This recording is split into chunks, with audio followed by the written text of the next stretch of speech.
Salut à tous, j'ai envie de parler d'un sujet que j'ai vu ce matin. Donc j'étais au taf et tout, et j'ai trouvé un article ce matin qui m'a rendu fou, ce qui me permet de faire une petite intro sur cette vidéo.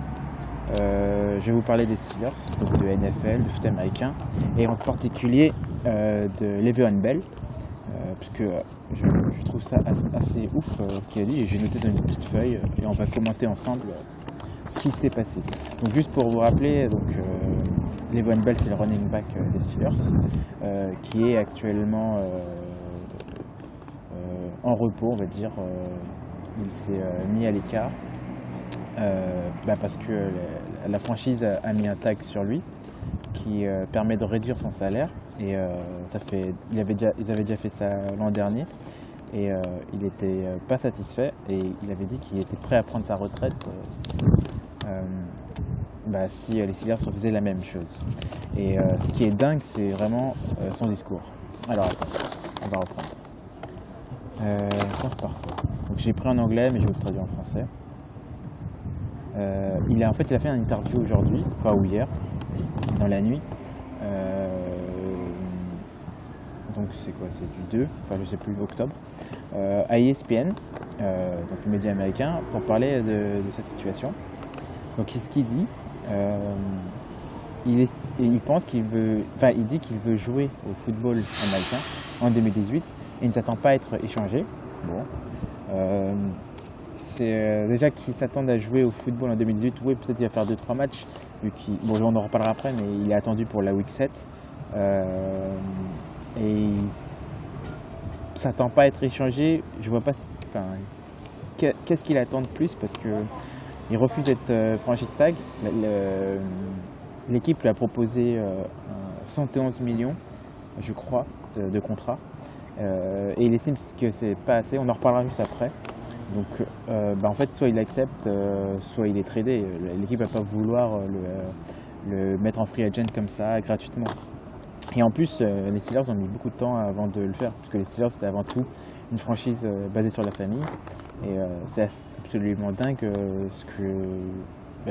ce discours.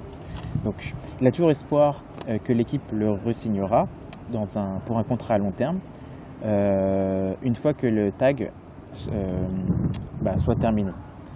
Oui, ça, je n'en doute pas qu'il attend un gros contrat. On en reparlera à la fin. Donc Bell est attendu durant la fenêtre de la semaine 7 à 8, et les Steelers sont en bye à la week 7. Du coup, il pourra s'entraîner, ce qui est plutôt pas mal en termes de timing. Je pense qu'il a tout prévu. Bell planifie d'être prêt pour la week 8, donc voilà, contre les Cleveland Browns. Petit match, pas trop difficile, je pense. Le 28 octobre, à Pittsburgh, et décidera combien de temps d'entraînement il aura besoin. Donc déjà, dans le premier temps, il dit quand même, il n'est pas sûr de savoir s'il sera opérationnel tout de suite. Mais juste après, ce qu'il dit, il dit qu'il est en très bonne condition physique et qu'il pourrait jouer demain s'il avait besoin. Donc là, c'est assez contradictoire.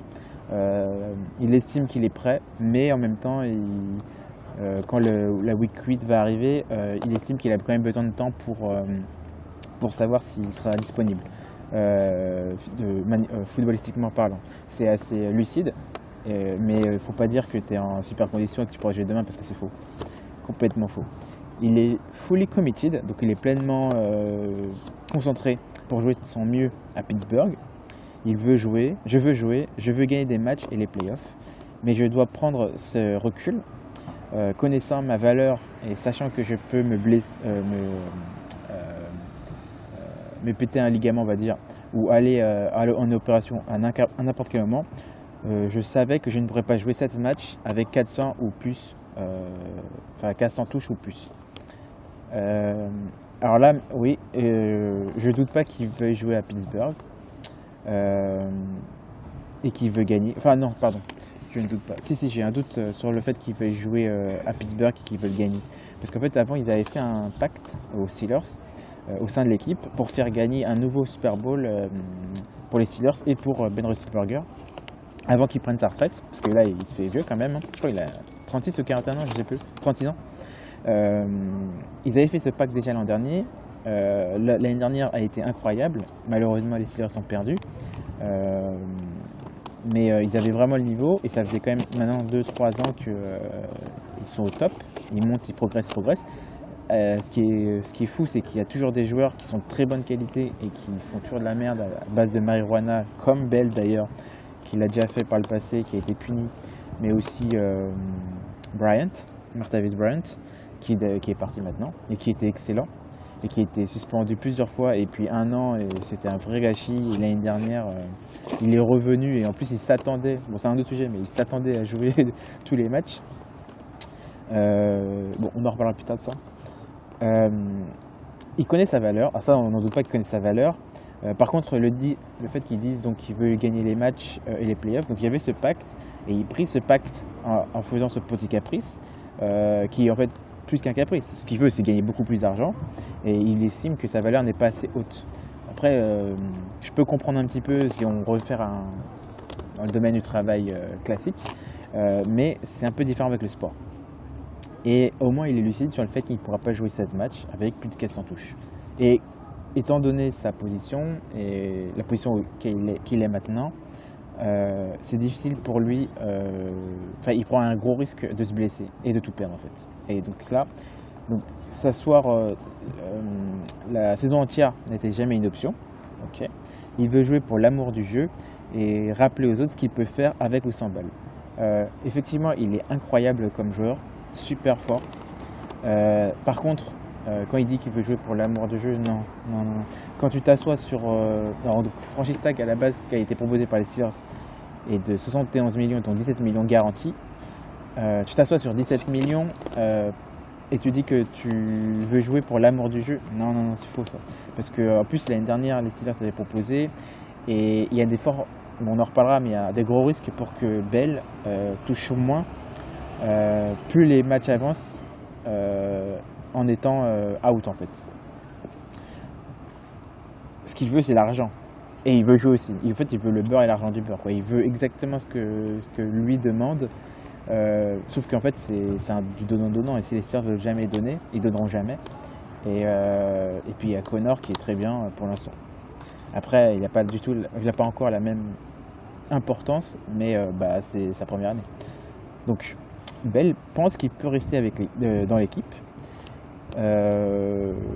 C'est bien, au vu des récentes interviews, c'est un peu difficile. Avant, il avait une forte relation avec ses coéquipiers, notamment la ligne offensive. Et ce qui s'est passé, c'est que il avait dit qu'il reviendrait à l'entraînement cette saison, contrairement à l'année dernière, où il avait fait déjà la même chose, moins fort quand même. Et donc ils s'étaient promis ça tous ensemble, et donc le fameux pacte pour faire gagner Ben. Et en fait, une fois parti en vacances, il n'a pas tenu sa promesse, même s'il a dit qu'il n'avait jamais déclaré ça. Mais entre eux, ils savent. Et bon, les Steelers ont dit à Bell durant les négociations du franchise tag qu'ils le retagueraient en 2019. Donc, sachant qu'en 2018, il avait dit qu'il prendrait sa retraite s'il était encore franchise tag, qu'il ne jouerait plus, qu'il était prêt à prendre sa retraite, il savait très bien ce qui se passait et pourtant il a parlé à ses coéquipiers en disant qu'il reviendrait. Et peut-être qu'il y croyait à ce moment-là, mais que son agent ou son entourage l'a convaincu de faire le contraire. Et donc à ce moment-là, maintenant les Steelers cherchent à le traîner, ce qui est logique. Ils ont tout fait pour le garder. Maintenant, à un moment donné, on passe à autre chose. Surtout qu'on a un remplaçant. Le tag de transition en 2019, alors voilà, on s'attendait à plus de 17 millions. Ok. Alors, il faut reconnaître que Bell, ça c'est sûr, c'est un joueur incroyable. Il a le plus gros taux de yards par match pour ses 5 premières saisons, de tout running back confondu, qui est de 128,9. C'est fou quoi. 128,9 yards par match pour ses 5 premières saisons. Dès l'année de rookie, c'est incroyable. Et alors, par contre, c'est assez étonnant parce qu'il veut de l'argent. Je trouve qu'il n'est pas lucide sur le fait qu'il est prêt physiquement. Je pense qu'il ment, enfin, qu'il se ment à lui-même quand il parle de l'amour du jeu et plus l'amour du gain. Par contre, il a des écarts de lucidité. Je pense qu'il y a un décalage entre son discours à lui et le discours que les gens lui donnent. Parce qu'il dit un truc, il dit je ne vois pas d'équipe qui va logiquement abandonner un gros pic de draft et un joueur, potentiellement, pour quelqu'un qui peut jouer 6 matchs avec aucune garantie d'un long deal. Donc déjà, ça veut dire qu'il assume le fait qu'il ne fera jamais de long deal. Il veut pas, il veut faire, en fait c'est normal, il veut faire des courts deals pour avoir le plus d'argent possible et pouvoir les renégocier rapidement. Mais ça veut dire qu'il est aussi très confiant en ses capacités, sachant que quand même il a eu des longues blessures. D'ailleurs, il n'expose pas ce fait parce que c'est un joueur fragile et il ne veut pas l'assumer, mais c'est un joueur fragile. L'année dernière, effectivement, c'était une exception. Il a enfin fait une saison entière, ce qui n'était pas le cas jusque-là. Alors, il dit qu'il veut se retirer en tant que Steeler, mais déjà, il a beaucoup nuit à sa légende, parce qu'il était incroyable, il était aimé de tout le monde, de tout le public. Et en fait, là, déjà, ses coéquipiers, là, c'est un peu chaud. Alors, les fans, c'est encore plus chaud. Il en reparle d'ailleurs après. Et il pense que l'équipe va le renégocier avec lui. Donc, ça veut dire qu'il n'est même pas vindicatif. C'est-à-dire, les mecs, ils ont refranchise alors qu'il a dit qu'il arrêterait tout. Non, il veut quand même renégocier. Donc, c'est vraiment qu'on doit comprendre, enfin, on voit qu'il veut rester, mais il veut l'argent. Et ça ne le dérange pas que les mecs, ils ont reposé, c'est le business, tout ça, American, etc. Donc, et il pense que l'équipe va le renégocier avec lui, que ce soit en off-saison ou à la fin du tag. Ou alors si ça devait rescinder le tag, ce qu'il n'espère pas. Les Steelers ont proposé beaucoup. Ils ont besoin d'argent pour toute l'équipe de manière générale. Quand tu compares à des Celtics ou à des Golden State en NBA, tu vois quand même qu'il y a des joueurs qui sont prêts à faire cette mise pour le bien commun, pour faire gagner l'équipe et il y a des joueurs à 5 millions à Golden State par exemple. Et lui, non, tu peux pas dire que tu veux gagner les playoffs quand t'es pas. C'est pas comme si on te donnait rien. Bon. L'offre de Pittsburgh pour Bell de 70 millions de dollars cet été contenait donc 17 millions en garantie. Je pense qu'il était prêt à accepter ça parce que c'était une hausse de peut-être un tiers, 33% par rapport à l'offre de l'année dernière. Mais il y a eu une histoire, et en fait il y a deux problèmes qui sont arrivés. Donc il y a un problème qui est arrivé. Le premier problème, c'est que durant l'été, Todd Gurley et David Johnson ont reçu des offres, ont reçu des contrats qu'ils ont signés de 31 millions et de 45 millions de dollars en garantie. Et du coup, en fait, Bell a changé d'avis parce qu'il était prêt à signer, presque comme on disait. Et puis Bell a changé d'avis à ce moment-là et il a appelé cette offre des Steelers de l'argent du monopole. C'est du business, quoi. C'est qu'il n'est toujours pas estimé à sa juste valeur. Le souci, c'est qu'il y a également eu un autre un autre contrat qui a été signé. Je sais plus qui, un running back qui est très fort, j'ai oublié, à hauteur de. Ah ouais, c'est peut-être lui, autour de 45 millions, et qui prouvait qu'en fait la valeur de running back n'est pas aussi haute que ce que Bell pense. Il n'y a aucune équipe en ce moment qui peut acheter un running back aussi cher, qui est aussi blessé, qui est sujet à des punitions, à des amendes, à des suspensions, qui est excellent, mais qui est très instable et ils ne peuvent pas avoir confiance en lui.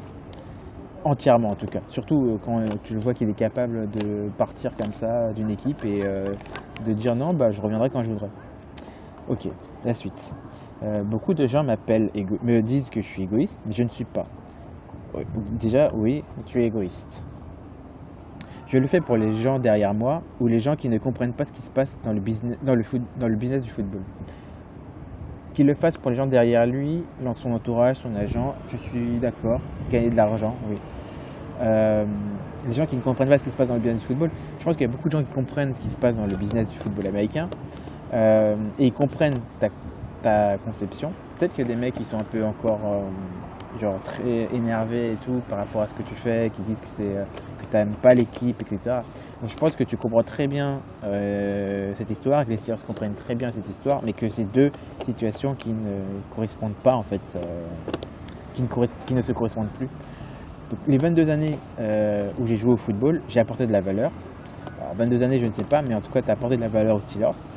Je ne pense pas que les Steelers me valuent autant que ça. Tant que ça. Alors déjà, c'est faux parce que, donc, on l'a vu des milliards de fois, les Steelers, c'est avant tout une famille, la famille Rooney. Il y a eu tous les joueurs avant qui sont passés par les Steelers ont mis en avant le côté famille des Steelers. Ceux qui sont partis sont revenus. Bon, il y a James Harrison qui a lancé une petite pique récemment sur cette affaire de Bell en disant mais lui, il est parti, il est revenu, il est reparti en mauvais termes à la fin.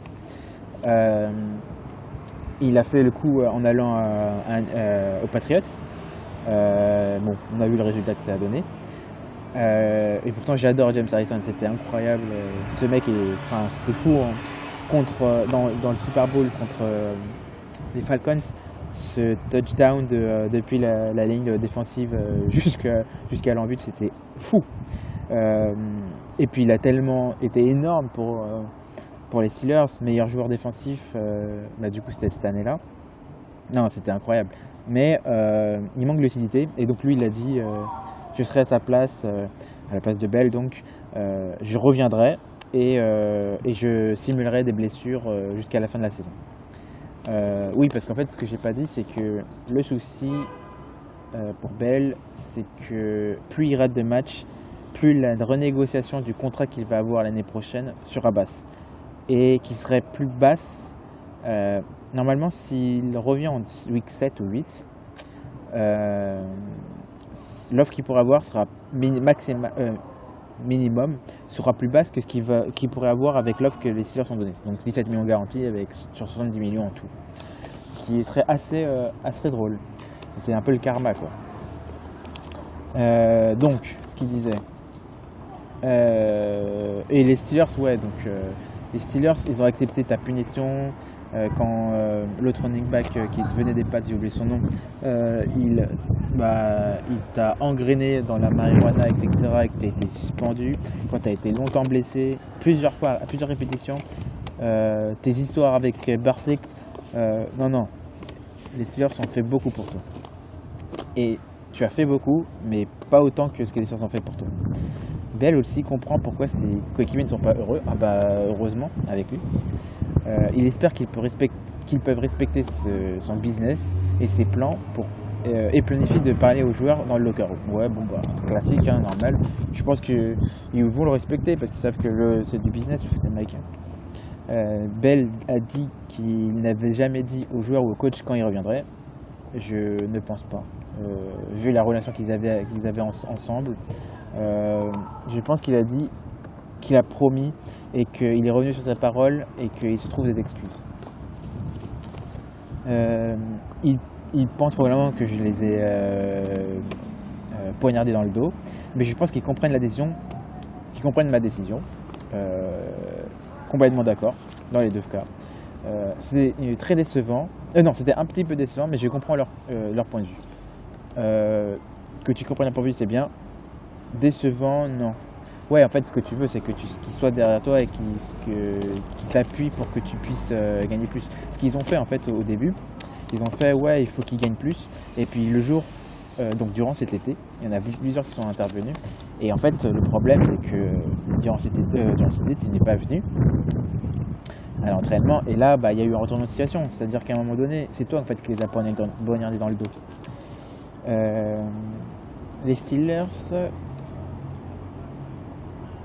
c'est quoi ça prendrait la position du tag pour Bell, ce qui serait seulement de 11 millions de dollars, qui est 120% du salaire qu'il ferait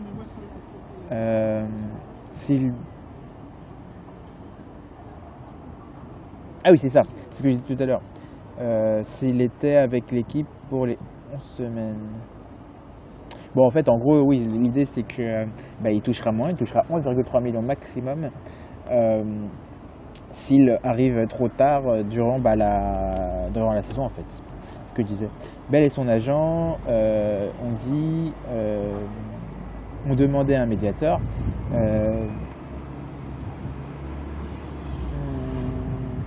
Bon, on s'en fout. En gros, c'est juste que les Steelers prennent en considération le salaire de 2018, normal, et qu'en fait le Collective Bargaining Agreement, donc c'est une règle en NFL collective à toutes les franchises qu'on appelle ça, des bonnes ententes, on va dire. Donc ça pourrait descendre même à 9,41 millions de dollars s'il est sur un roster pendant 11 semaines. Ok, bon, ça n'a pas d'importance. Bon, après il dit que Bell prend le risque de jouer il dit que en fait, le risque de jouer une saison entière était trop grande et qu'il était prêt à rater des matchs puisque l'équipe l'a franchise tag pour les secondes années consécutives en mars. Donc en mars, il le savait. Et donc voilà, il veut jouer pour les Bells, il veut jouer pour les Steelers, il veut jouer pour l'amour du jeu. Par contre, ce qu'il dit, c'est qu'il serait prêt à aller dans une équipe qui mettrait en valeur son niveau de qualité et ses victoires. Les Jets, les 49ers, les Colts, les Browns et les Eagles. Moi je comprends que les mecs ils se disent bon bah ok je vais partir, mais depuis tout à l'heure en fait ils parlent de fait j'adore les Steelers, je joue aux Steelers et je vais parler aux coéquipiers, je ne doute pas que les Steelers vont me proposer, mais derrière quand même il dit ouais bah en fait si je pars il n'y a pas de souci. En fait ne dis pas ce que tu as dit depuis le début et dis juste il me donne l'argent que je veux, sinon je pars, et si je pars je vais là. Après parmi les équipes 49ers, le quarterback s'est blessé au ligament. Les Jets, bon, c'est les Jets. Bon, il y a les Colts et les Eagles qui sont en forme. Et les Browns, si tu vas aux Browns, en fait, ta carrière est terminée, quoi.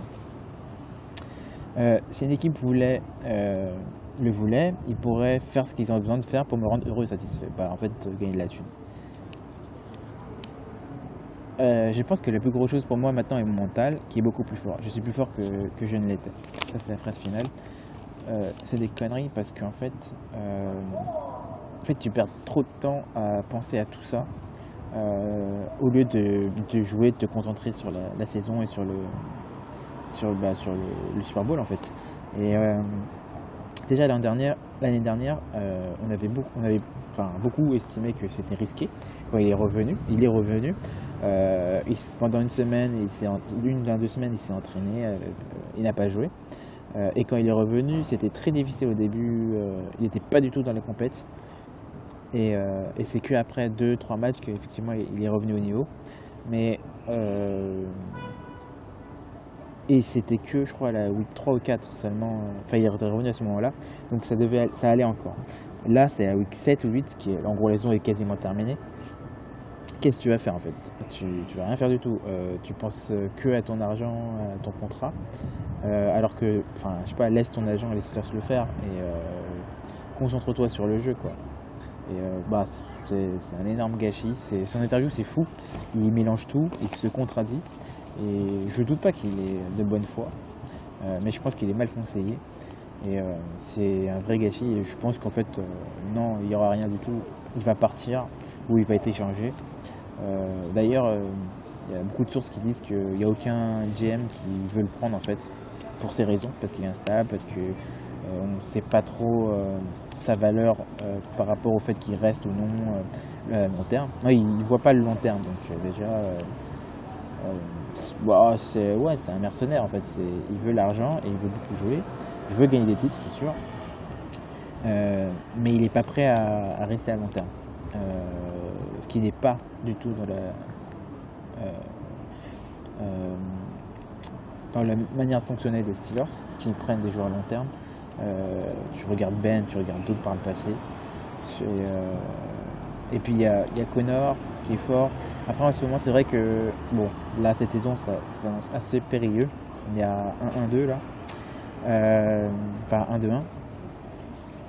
c'est compliqué parce que je sais pas ce qui se passe, mais Antonio Brown est vraiment bas.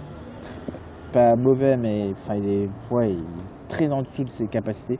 Il n'est pas content de l'équipe, je pense. Peut-être que Todd Haley lui correspondait mieux. Ce qui est drôle quand même, c'est que bon, sur Bell c'est terminé, mais ce qui est marrant, c'est que au final, on a beaucoup critiqué Todd Haley pendant ces longues années, et il était vraiment mauvais au début. Mais l'année dernière, l'équipe offensive était excellente. En tout cas, les nombres de points, etc., c'était vraiment top. Mais le souci, c'est que se concentrer que sur Brown, en fait, qui était excellent, quoi, qui était ouf. Et ce qui est dingue, c'est qu'en fait, on le vire, Todd Haley, au moment où il devient bon. Bon, après, l'équipe a été éliminée, mais je trouve que c'était une erreur, parce qu'il y a eu plein de saisons où on aurait pu le virer et on l'a pas fait. Enfin, où le coach l'a pas fait, alors que lui, il a défendu corps et âme. Donc maintenant, on prend le coach personnel de Ben. Et en fait, le truc, c'est qu'il souhaite mettre plus en avant le quarterback, donc Ben, que les receivers, que Antonio Brown en particulier, en mettant plus d'options, ce qui est logique, ce qui est censé. Mais du coup, Brown, il doit performer plus avec moins de touches. Et en ce moment, il n'est pas content, il n'a pas assez de balles en fait. Et Juju Smith, il est énorme. Déjà l'année dernière, il était fort. D'ailleurs, l'année dernière, Martavis Bryant, il faisait son. Enfin, il revenait de suspension d'1 an. Et au début, il voulait faire son avec pas. Il était ouais, je vais faire tout, je suis prêt à prouver, etc. Pendant 3-4 matchs et tout, il dit rien, il ferme sa gueule, et il touche 1 ou 2 balles, puis de plus en plus. Et il voit que Juju Smith arrive et il commence à balancer des punchlines genre il est pas aussi fort que moi, il vaut rien, etc. Alors que Juju Smith faisait juste son boulot et qu'il le faisait bien d'ailleurs. Et donc Martavis Bryant est parti. C'est vraiment un gros gâchis encore une fois. Encore un gars qui est suspendu pour rien et qui, enfin, juste fais ce que tu as dit, quoi. Tu te la fermes, tu fais ton travail et tu reviens au top et laisse les autres exister, quoi. Et donc du coup, Juju Smith a pris la place et il le fait très très bien. C'est le meilleur joueur là en ce moment. T'as Jesse James qui est toujours au top. T'as McDonald qui est. Il était blessé l'année dernière, je crois, donc c'était dommage. Et là, il prouve, là. Il est super puissant, là, le coup qu'il a fait là, dans son dernier match, c'était fou. Et puis t'as les rookies qui arrivent. Et puis t'as Connor, le running back, qui est une sorte de Le'Veon Bell bis. Il peut catcher, il run et tout. Et c'est excellent ce qu'il fait. C'est excellent ce qu'il fait. Après, il n'est pas encore au niveau de Bell, c'est sûr. Mais bon, c'est sa première année et il a besoin de prouver, quoi. Donc voilà. C'est vraiment, cette histoire est dommage et cette interview est complètement hors propos. Et c'est assez dingue, quoi. Donc voilà. Bon, j'essaierai de faire d'autres vidéos. Donc là, c'était en mode un peu talk sur le sport. Peut-être on en fera d'autres. J'en ferai sur tous les articles que je verrai d'intéressant. Allez, ciao!